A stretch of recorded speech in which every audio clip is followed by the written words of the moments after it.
마이클 샌델의 정의란 무엇인가는 이미 오래전에 우리나라에서 100만 부가 넘게 팔렸습니다. 그리고 교양을 가진 사람이라면 누구나 읽어봐야 하는 책으로 여겨지죠. 사실 이 책은. 저는 이제서야 이 책을 읽었습니다. 이게 2022년 6월이니까 나온 지 꽤 오랜 후에야 이 책을 읽었어요. 근데 왠지 모르겠지만 저는 그 베스트셀러에 대해서 약간 거부감이 있습니다. 이제 팔리기 위한 책을 만들기 위해서 뭔가 그 책에 과도한 양념을 집어넣거나 자극적인 내용을 막 넣거나 아니면은 깊이가 너무 없게 쓴 그런 책일 수가 있거든요. 베스트셀러는. 베스트셀러 중에 그런 책들을 많이 봤습니다. 그래서 이 책이 베스트셀러라니까 오히려 더 읽고 싶지가 않았어요, 저는. 그래서 특별히 대중을 대상으로 쓴 책은 이제 학문적인 깊이를 기대하기 어렵기 때문에 정의란 무엇인가 정말 알기 위해서 이 책을 읽는다는 건 좀 어울리지 않는 것 같은 그런 느낌이었습니다. 그리고 또 이 책을 읽고 이제 별 내용이 없었다고 실망하는 사람들의 그런 서평도 읽어본 적이 있어서 그러면 그렇지라고 생각을 하고 넘어가곤 했어요. 그냥 읽을 생각은 별로 안 하고. 그런데 이제 이 책을 갑자기 읽게 된 이유는 저는 두 가지가 있습니다. 첫째는 마이클 샌델이 쓴 자유의 한계라는 책을 읽게 됐는데 거기서 이제 샌델의 질문 능력에 감탄했습니다. 샌델은 그 책에서 이제 종교의 자유가 중요한 이유가 무엇인지에 대해서 질문을 했습니다. 저는 한 번도 이제 그런 생각을 해본 적이 없어서 아주 좋은 질문이라고 생각을 했어요. 좋은 질문을 할 수 있는 사람은 좋은 글도 쓸 수 있다고 생각합니다. 그래서 이제 정의란 무엇인가 이 책에 이제 관심을 가지게 되었고요. 또 한 가지 이유는 제가 이제 요새 칸트에게 이제 관심이 좀 많이 생겼는데 칸트는 이제 건너뛰고 싶었어요. 근데 이제 요새는 칸트에 대해서 읽어야 한다고 생각을 많이 하고 있었는데 뉴욕타임스에 이제 올라온 이 서평에서 샌델이 이제 칸트를 설명한 부분만으로도 이 책은 읽을 만한 가치가 있다, 살 만한 가치가 있다라는 그런 서평을 본 적이 있습니다. 그래서 바로 그 부분부터 저는 읽었어요. 그 부분이 이제 5강인데 칸트에 대한 내용입니다. 제목은 이제 중요한 것은 동기다 인데 칸트의 철학을 설명한 부분입니다. 제가 읽은 칸트의 글 중에 가장 흥미롭게 읽은 글이었습니다. 제가 볼 때 이 책의 이제 한국어 제목은 내용을 제대로 대표하지 못하고 있습니다. 정의란 무엇인가가 제목이죠. 근데 이 책은 이제 정의란 무엇인지에 대해서 설명하는 책이 아닙니다. 원제는 훨씬 더 주제를 잘 드러내고 있는 것 같아요. Justice, What's the right thing to do?가 이제 원제인데 번역하면 정의, 해야 할 올바른 일은 무엇인가? 라는 질문 형태의 제목입니다. 이 책은 정의가 무엇인지 설명하는 책이 아니라 어떻게 정의를 실천할 수 있을지 그 방법에 대해서 이제 생각하고 제안하는 책입니다. 사회가 정의로운지 묻는 것은 우리가 소중히 여기는 것들, 이를테면 소득과 부, 의무와 권리, 권력과 기회, 공직과 영광 등을 어떻게 분배하는지 묻는 것이다. 정의로운 사회는 이것들을 올바르게 분배한다. 다시 말해 각 개인에게 합당한 몫을 나누어 준다. 이때 누가 왜 받을 자격이 있는가를 묻다 보면 문제가 복잡해진다. 샌델은 정의에 대해서 막 길게 설명하지 않았어요. 길게 정의에 대해서 정의를 내리지 않았습니다.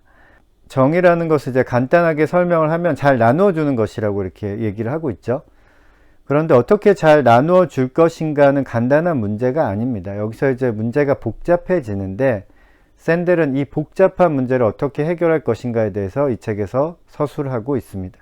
샌델이 제시하는 방법은 세 가지입니다. 샌델이 직접 이렇게 말한 것은 아니지만 제가 이제 기억하기 쉽게 이제 구분을 하자면 그 세 가지는 첫째는 공리주의, 두 번째는 자유주의, 세 번째는 도덕주의 방법입니다. 이 책은 10개의 강의로 이제 나누어져 있는데 전체 내용은 이 세 가지 방법에 대해서 설명을 하고 있는 것입니다.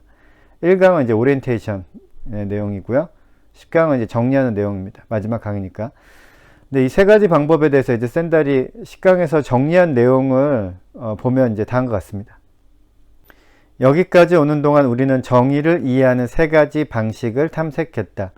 어떤 이는 정의란 공리나 행복 극대화, 즉 최대 다수의 최대 행복을 추구하는 것이라고 말한다. 또 어떤 이는 정의란 선택의 자유를 존중하는 것이라고 말한다. 그 선택은 자유시장에서 사람들이 실제로 행하는 선택일 수도 있고 자유지상주의의 견해죠.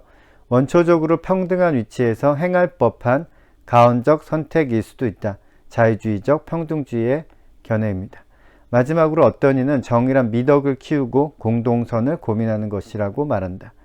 이쯤에서 독자들도 눈치챘겠지만 나는 세 번째 방식을 좋아한다. 왜 그런지 설명해 보겠다.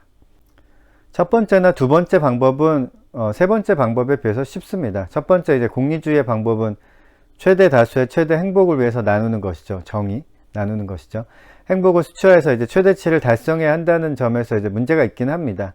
행복을 수치화하는 것 자체가 이제 어려운 일이고 불합리할 때도 많이 있습니다. 하지만 일단 그 기준을 잡으면 무엇을 해야 하는지 이제 쉽게 판단을 할 수 있습니다.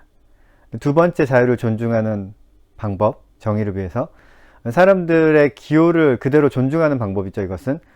근데 그러면 도덕적 가치는 여기서 힘을 못 씁니다. 그리고 이제 자유를 강조하는 사람들은 이미 다른 사람과의 경쟁에서 우위를 점하고 있는 기득권 세력인 경우가 많습니다.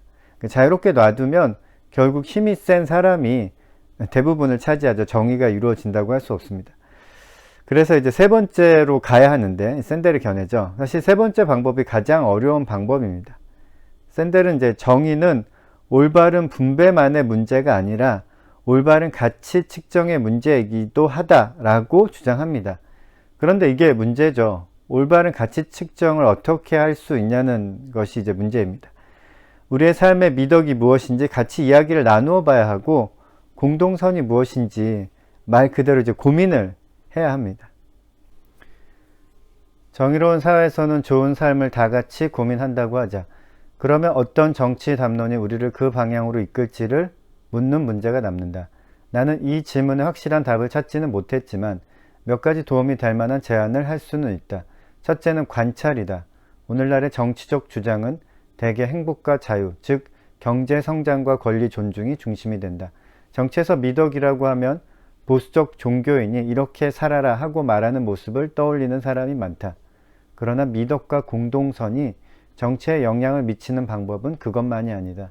문제는 도덕적이고 영적인 문제를 진지하게 다루는 정치로 구상하고 더불어 그런 문제를 성이나 낙태만이 아니라 경제와 시민의 관심사라는 폭넓은 영역으로 끌어내는 정치를 구상하는 일이다. 샌델도 어떻게 정의를 구현해야 할지에 대해서 이제 확실한 답을 찾지는 못했다고 말합니다. 몇 가지 방법을 제안하는데 첫 번째가 이제 관찰이죠. 관찰이라는 것은 이제 시간이 걸리는 작업입니다. 현대사회에서 정의를 구현하는 가장 큰 주체는 국가입니다. 그리고 국가는 정치를 통해서 정의를 구현합니다. 따라서 국가가 정치를 통해서 정의를 구현할 때 도덕적, 종교적 신념을 고려해야 미덕을 키우고 공동선을 실현할 수 있습니다. 도덕적, 종교적 신념을 통해서 우리가 해야 할 일, 올바른 일을 찾아야 할 필요가 있다는 말이죠. 근데 샌델은 가치 중립적인 정의 구현이라는 것은 이제 불가능하다고 보고 있습니다. 저는 이제 샌델의 의견에 공감합니다. 이 책의 마지막 두 단락은 다음과 같은데요. 마지막 내용이 이제 강한 인상을 주진 못했지만 전반적으로 제 마음에 들었습니다. 도덕적 이견에 좀 더 적극적으로 개입한다면 상호 존중의 토대를 약화시키기는커녕 오히려 강화시킬 수 있다. 우리는 동료 시민이 공적 삶에서 드러내는 도덕적, 종교적 신념을 피하기보다는 때로는 그것에 도전하고 경계하면서 때로는 그것을 경청하고 학습하면서 더욱 직접적으로 개입해야 한다. 어려운 도덕 질문을 공개적으로 고민한다고 해서 어느 상황에서든 합의를 끌어낼 수 있다거나 심지어 타인의 도덕적, 종교적 견해를 평가할 수 있다고 장담하긴 어렵다. 도덕적, 종교적 교리를 더 많이 알수록 그것이 더 싫어질 수도 있다. 그러나 일단 해보기 전까지는 어찌 될지 알 수 없는 일이다. 도덕에 개입하는 정치는 회피하는 정치보다 시민의 사기 진작에 더 도움이 된다. 더불어 정의로운 사회 건설에 더 희망찬 기반을 제공한다. 마지막으로 저는 이 책을 통해 좋은 강의가 어떤 강의인지 감이 좀 왔습니다.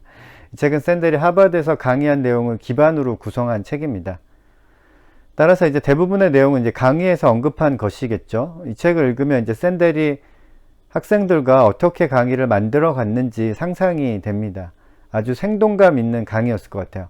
생동감을 주는 요소는 구체적인 사례입니다. 이론만을 설명하는 것이 아니라 사례를 들어서 학생들에게 생각하고 답변할 수 있는 기회를 줍니다. 이론은 머릿속에 금방 안 들어와도 구체적인 삶의 문제를 제시하면 그에 대한 대답은 할 수 있죠. 그 대답에는 자신의 판단 기준이 들어가 있고요. 당연히 사실 샌델은 이제 오래된 철학자들의 복잡한 이론을 설명하고 있는데 이제 현재 사례로 설명을 하니까 전혀 고리타분하지 않고 이해가 잘 됩니다. 이 책을 읽으면서 좋은 강의 이런 강의구나 라는 것을 알게 되었습니다. 정리하면 제가 이 책을 통해 얻은 이득은 크게 세 가지입니다. 첫째, 정의는 가치 측정의 문제이기도 하다는 것을 이제 알게 되었고요. 둘째, 칸트를 재밌게 읽을 수 있었습니다. 다시 한번 몇 번이고 읽어봐도 괜찮은 내용일 것 같아요. 셋째, 좋은 강의란 무엇인지 감을 잡을 수 있었습니다. 아마 조만간 샌델의 다른 책을 막 읽게 될 것 같습니다. 마이클 샌델의 정의란 무엇인가였습니다.